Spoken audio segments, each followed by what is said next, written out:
22 minutos pasan de las 10 de la mañana, continuamos hablando del coronavirus y de los síntomas. Resulta que acabamos de conocer, se conoció hace unas horas que según un estudio del Hospital 12 de Octubre, algunas lesiones cutáneas podrían inducir a pensar que se tiene el coronavirus, que es un síntoma del coronavirus. Son 5 lesiones cutáneas. Vamos a conocer más, con más detalle, esta noticia. Saludamos ya a Eugenia Cutillas, que es dermatóloga del Hospital Reina Sofía y además es presidenta de la sección murciana de la Asociación Española de Dermatología. ¿Qué tal, Eugenia? Buenos días, bienvenida.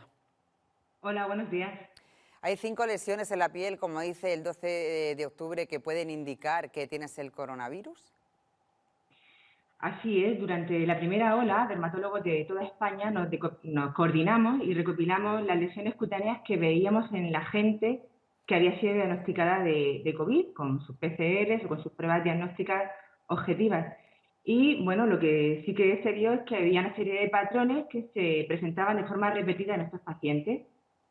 Simplemente veíamos una asociación, que ocurría una cosa y ocurría la otra. Lo novedoso, realmente lo impresionante de lo que han publicado los compañeros del 12 de octubre es que han podido demostrar que el coronavirus está detrás de esas lesiones porque han podido encontrar el virus, la partícula, en las biopsias de la piel, lo cual ha sido revolucionario en nuestro campo.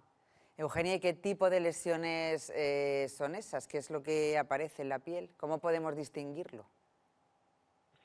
Bueno, pues hay lesiones más específicas que inducen más a pensar en la relación con el coronavirus y hay otros patrones que vemos en muchas otras enfermedades.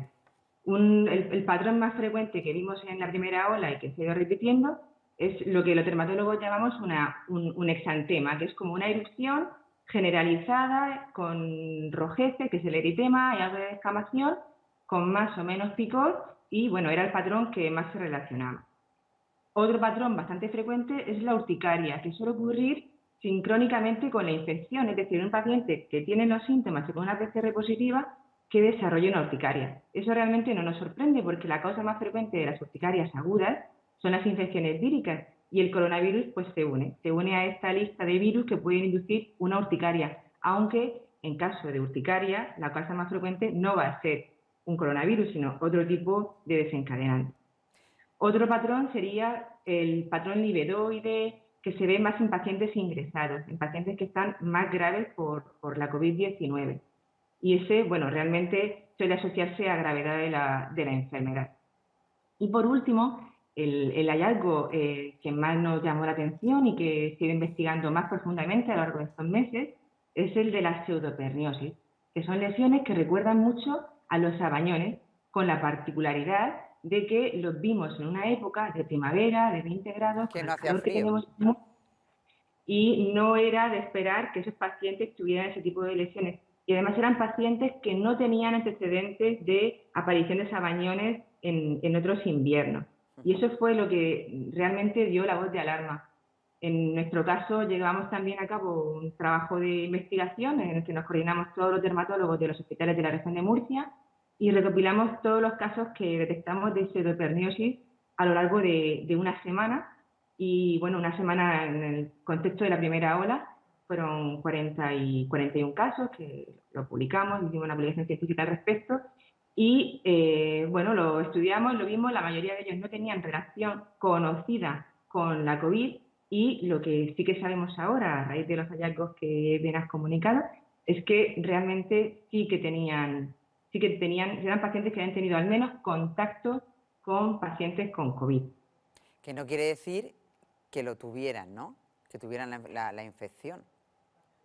Pues mira, Es decir, para realmente el tranquilizar a tema. la gente, Eugenia, lo que yo te estoy preguntando es si, por ejemplo, mañana nos levantamos, claro, después de esto, si mañana nos levantamos con urticaria, sabañones o cualquier tipo de un sarpullido, una erupción extraña en nuestro cuerpo, vamos a alarmarnos y vamos a decir, bueno, voy a ir al médico corriendo, voy a hacerme una PCR, voy a hacerme un test de antígenos, no vaya a ser que tenga el coronavirus, que esto...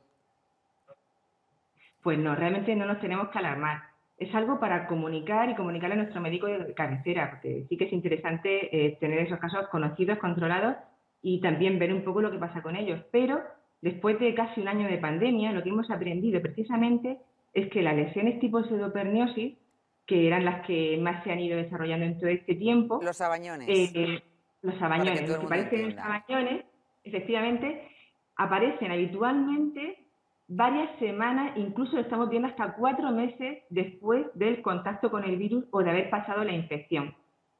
Y lo que también han investigado, y es muy llamativo, es que suele ocurrir en gente que manifiesta, es como una forma de resistencia natural a la infección. Fíjate, son gente que habitualmente no llega a desarrollar otros síntomas de COVID o si los desarrollan son muy leves. Así que, primero, no alarmarnos, porque en caso de ser pacientes con el virus suele ser infección pasada, es decir, una infección presente. Y segundo, es casi una expresión de la fortaleza de nuestro sistema inmune que impide que el virus pase de las barreras fisiológicas de nuestro cuerpo, de nuestra piel, de nuestras mucosas, y que lleguen precisamente a los órganos en los que más daño nos puede producir el Claro, virus. estás diciendo que la lucha de nuestro cuerpo contra el virus, en este caso, se produce en la piel, ¿no? Y gracias a eso no entra más en nuestro organismo. En la piel y en nuestras mucosas. Recordamos que el virus entra sobre todo a través de la nariz y de las mucosas, mucosa ocular, oral y nasal. Y en esas mucosas nuestro cuerpo tiene una molécula que es la inmunoglobulina A, que es un factor de inmunidad innata, es un factor de defensas con las que nacemos, que es muy específico, es decir, que frena todo tipo de infecciones, aunque a veces no es suficiente. Ajá. Y nos protege pues, de los microorganismos que están en el ambiente y son pues los responsables de que no lleguemos a desarrollar todas esas infecciones con las que contactamos en el día a día. Eugenia, este estudio del que nos estás explicando, del 12 de octubre, que además es tan interesante, ¿se ha hecho sobre algún perfil concreto, es decir, alguna edad concreta, hombres, mujeres, niños, o ha sido en general? Pues el estudio en concreto que publican los del 12 de octubre está hecho en población pediátrica. Pero en nuestro caso, el estudio que hicimos en la región de Murcia, realmente llegamos a todas las edades y en nuestro caso la edad media estaba en torno a los 16 años. Es decir, que aunque ese estudio esté restringido a la edad pediátrica, probablemente sus resultados sean extrapolables al resto de edades de la población. Y ya cambiando de asunto, Eugenia, estás en el Reina Sofía, sabemos que se ha tenido que habilitar una sexta planta y en una quinta, a partir de hoy una sexta para albergar a los enfermos con la infección. ¿Cómo estáis? ¿Cómo estáis los que estáis dentro, los sanitarios?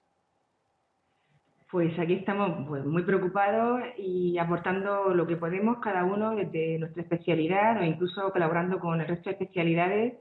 Y bueno, es un esfuerzo tremendo, pero muy valioso y bueno, admiración al resto de compañeros que están ahí en primera línea y bueno, desear que esto pase pronto, que podamos volver a la normalidad y que recuperemos nuestra actividad asistencial normal, porque realmente los pacientes lo necesitan mucho los pacientes con COVID, pero también lo necesitan mucho los pacientes que no tienen COVID y bueno, ahora el esfuerzo lo estamos haciendo todos, toda la sociedad, los médicos, las enfermeras, el personal sanitario y sobre todo los pacientes.